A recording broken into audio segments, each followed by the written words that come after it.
এবার জিহাদের দামামা বাজছে মুসলিম বিশ্বে। এতদিন আবাবিল পাখির অপেক্ষায় থাকা দেশগুলো এবার হয়তো বুঝতে পেরেছে জিহাদ ব্যতীত থামানো সম্ভব নয় রক্তক্ষেকো ইসরায়েলকে, বন্ধ করা সম্ভব নয় এই মৃত্যু মিছিল। আর তাই বিশ্বের সব মুসলিম এবং মুসলিম সংখ্যাগরিষ্ঠ দেশকে ইসরায়েলের বিরুদ্ধে জিহাদ করার আহ্বান জানিয়ে একটি বিরল ফতোয়া জারি করেছেন বেশ কয়েকজন বিশিষ্ট মুসলিম আলেম।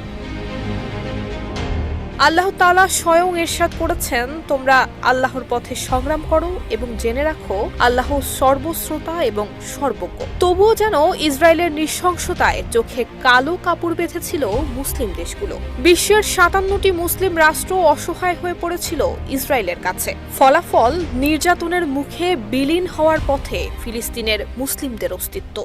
দেশ জুড়ে তোলপাড়। ওয়ালটন ফ্রিজ কিনে আপনিও হয়ে যেতে পারেন মিলেনিয়ার। তবে এবার বোধহয় ঘুম ভেঙেছে মুসলিম বিশ্বের। সম্প্রতি সমস্ত মুসলিম দেশকে তাদের ম্যান্ডেট অনুসারে ফিলিস্তিনে চলমান গণহত্যা এবং ব্যাপক ধ্বংসযজ্ঞ বন্ধে অবিলম্বে সামরিক, অর্থনৈতিক এবং রাজনৈতিকভাবে হস্তক্ষেপ করার আহ্বান জানান মিশরীয় ইসলামী পণ্ডিত ইউসুফ আল কারাদভির নেতৃত্বাধীন ইসলামী সংগঠন ইন্টারন্যাশনাল ইউনিয়ন অব মুসলিম স্কলার্সের মহাসচিব এবং প্রভাবশালী কুর্দি সুন্নি ইসলাম পণ্ডিত শেখ আলী আল কারাদাঘি। তিনি ইসরায়েলকে প্রতিহত করতে প্রায় ১৫ দফা ফরমান এবং ফতোয়া জারি করেছেন। আরও ৪০ জন ইসলামিক ব্যক্তিত্ব কারাদাঘির ফতোয়াকে সমর্থনও জানিয়েছেন।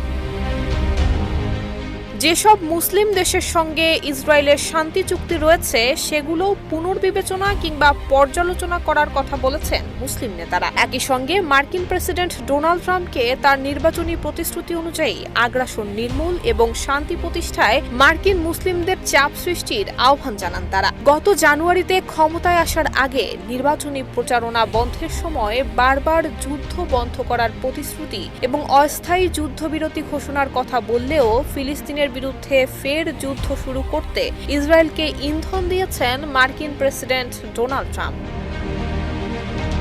নুসরাত জাহান মেহেক, ঢাকা পোস্ট।